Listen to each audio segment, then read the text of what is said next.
Heinkel HE177. We're getting there slowly but surely. All these parts are airbrushed. And here we have the wings and the body. All the main parts of the body, the fuselage. The engine cowlings there as well, and top side of the tail wings. Just put this on, it's going to be a bit noisy. Yeah, it's a little bit brighter.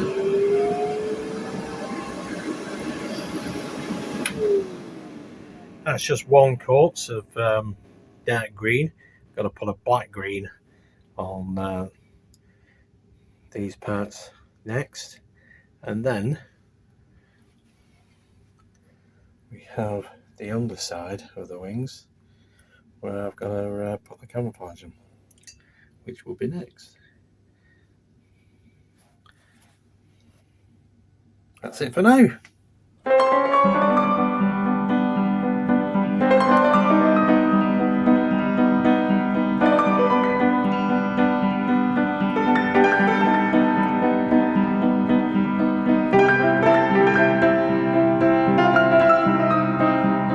All these parts need assembling now, all been painted.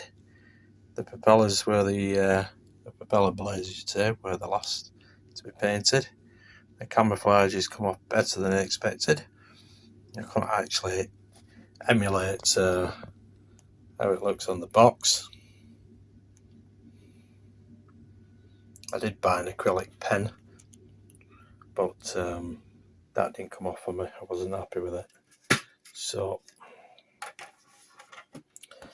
I didn't bother with that. And obviously I've attached the wings. There's a bit of touching up here and there, but I think it looks pretty good until we get it back until we assemble it all.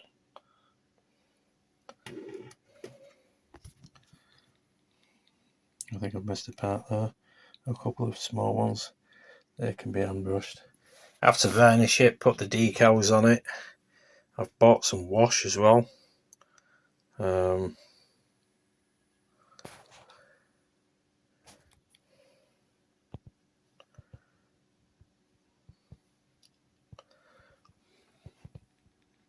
But everything looks fine for now.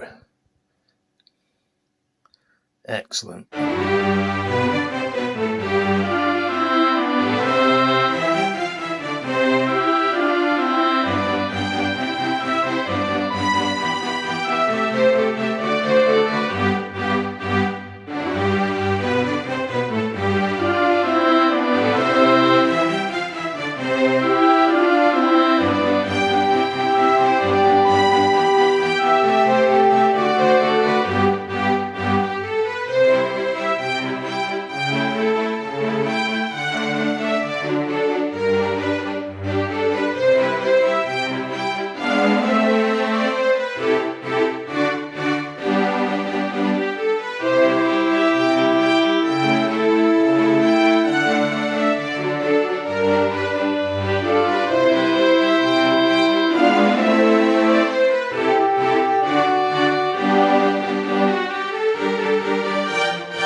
That's the completed build of the Heinkel HE177, commonly known by the German Luftwaffe as the Flaming Coffin.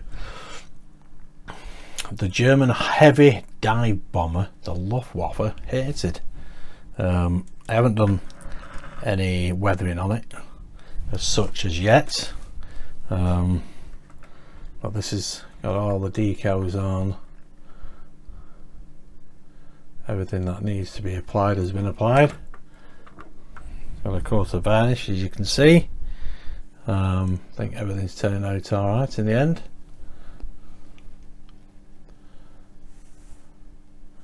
The camouflage was a little bit more difficult than I expected it to be.